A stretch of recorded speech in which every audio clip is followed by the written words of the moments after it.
ভোটের উত্তাপের মধ্যেও নজির গড়ল তালডাংরা বিধানসভা। যুযুধান দুই প্রার্থীর মধ্যে সৌজন্যের এমন ছবি সচরাচর দেখা যায় না। আর সেই কারণেই ভোটের সকালেই চর্চার কেন্দ্রবিন্দু হয়ে উঠল সিমলাপালের তালদা বুথ। সাধারণত নির্বাচনের ময়দানে শাসক বিরোধীর লড়াই মানে তীব্র বাক্যবাণ, অভিযোগ পাল্টা অভিযোগ, কিন্তু সেই চেনা ছবিকে একেবারে বদলে দিলেন বিজেপি প্রার্থী সৌভিক পাত্র।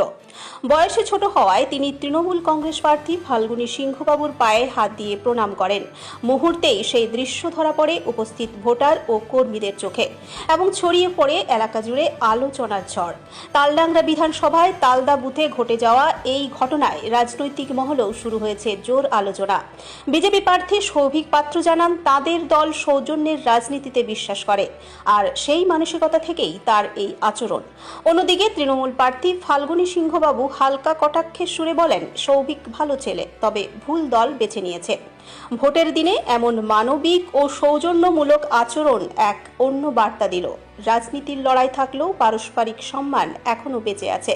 তালডাংরার এই ছবি তাই শুধুই একটি ঘটনা নয়, বরং রাজনীতির অন্য এক সম্ভাবনার ইঙ্গিত। ছোট ভাই ভারতীয় জনতা পার্টি খুব ভুল করে ওকে ভুল সময়ে দাঁড় করেছে। আর একটু সময় লাগতো, রাজনীতিতে নতুন একদমই। যাই হোক, সেটা তাদের দলীয় সিদ্ধান্ত। আমার বুথের কাছাকাছি আমার বাড়ি। সকালবেলা টিফিন করে বাড়ি থেকে বেরোচ্ছিলাম, পরিদর্শনে এসেছিল, দেখা হয়ে গেল। তো আমি একটা প্রবলেমের গল্প ওকে বললাম, ও বললো আমিও জানি দাদা এই প্রবলেমটা আছে।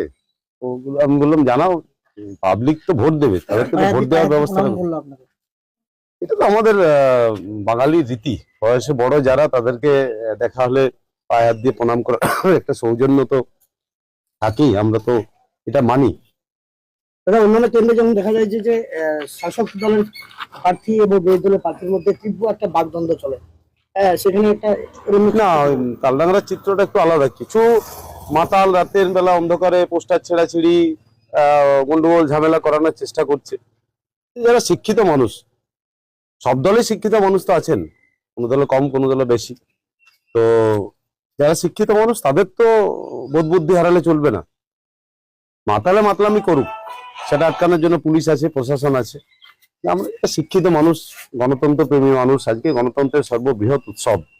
সে উৎসবের দিনে শুভেচ্ছা বিনিময়, সৌজন্য বিনিময়, এটাই তো স্বাভাবিক বাংলার রীতি। বরাবরই সৌজন্যের রাজনীতি বিশ্বাস করি। তাছাড়া উনি আমাদের এলাকার মানুষ, আমার পূর্ব পরিচিত। তাই ওনার যে বুথ তালদা, সেই বুথে এসেছিলাম, দেখা হলো, আশীর্বাদ নিলাম। এটা স্বাভাবিক, এটা আমাদের এখানে নতুন কিছু নয়, এরকম ঘটনা ঘটতেই থাকে।